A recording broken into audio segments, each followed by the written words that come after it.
Hey guys, hope you're having a great Wednesday. Today, in our reading program, we wrap up the book of 2 Kings. And I'm not sure if you've had time to read it yet, but the interesting is super strange, right? Judah's already been taken into captivity and the city's been burned, like all these horrible things. And it seems like it's already all wrapped up and the end. But then it says this, and I just had to point this out. Verse 27 of chapter 25 of 2 Kings, it says, in the 37th year of the exile of Jehoiachin, king of Judah, in the 20th month, and on the 27th day of the month, evil Merodach, king of Babylon, in the year that he began to reign, graciously freed Jehoiachin, king of Judah, from prison. And he spoke kindly to him and gave him a seat above the seats of all the other kings who were with him in Babylon. So Jehoiachin put off his prison garments, and every day of his life he dined regularly at the king's table. And for his allowance, a regular allowance was given him by the king according to his daily needs as long as he lived. Now, it's a really, really interesting end to Kings. If you remember just a few chapters back, Jehoiachin is not a good king. Really, really bad king. He was put into prison by evil Merodach's father, Nebuchadnezzar, right? Now, we're going to take a quick little history detour. The king here from Babylon, evil Merodach, is actually the son of Nebuchadnezzar. We'll talk about this more when we get into the book of Daniel. But Nebuchadnezzar, for a period of time, history records this, he goes crazy. He's driven out into the fields, goes insane, eating, the grass like a wild animal. And while he is sort of abdicated the throne, evil Merodach, his son, reigns for him.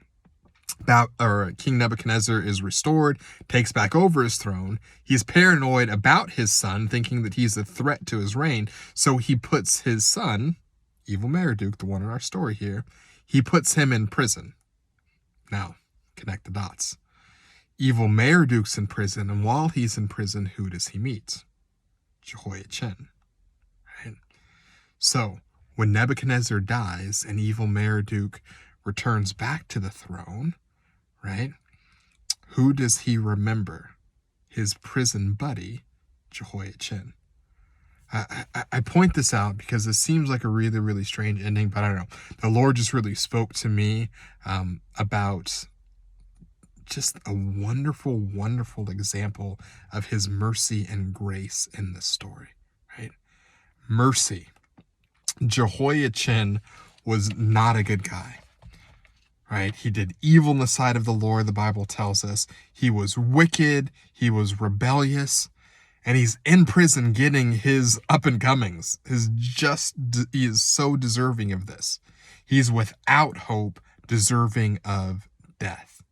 But the son of the king assumes the throne. And instead of lopping off his head, which he deserved, right, he lifts up his head. He frees him. Right, guys, that's mercy.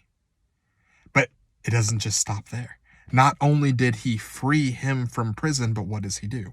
What does the rest of the end of 2 Kings say there? He speaks kindly to him. So nice to him, even though he doesn't deserve it. He changes his prison clothes, it says, and gives him the royal garments. Right? And then he brings him to his banqueting table. Guys, this whole end to it, Jehoiachin, is us. God has shown us his mercy and grace through his son who is now seated upon the throne. And instead of lopping our heads off, which we deserve, he's given us his mercy and freed us from prison. Then God doesn't just stop there, but he gives us grace. Every day our Lord speaks so kindly to us and loves us even though we don't deserve it. And by God's grace, Revelation tells us, right? He exchanges our filthy rags and clothes us in the righteousness of Christ. And the psalm tells us he doesn't just stop there, but he brings us to his banqueting table, and his banner over us is love.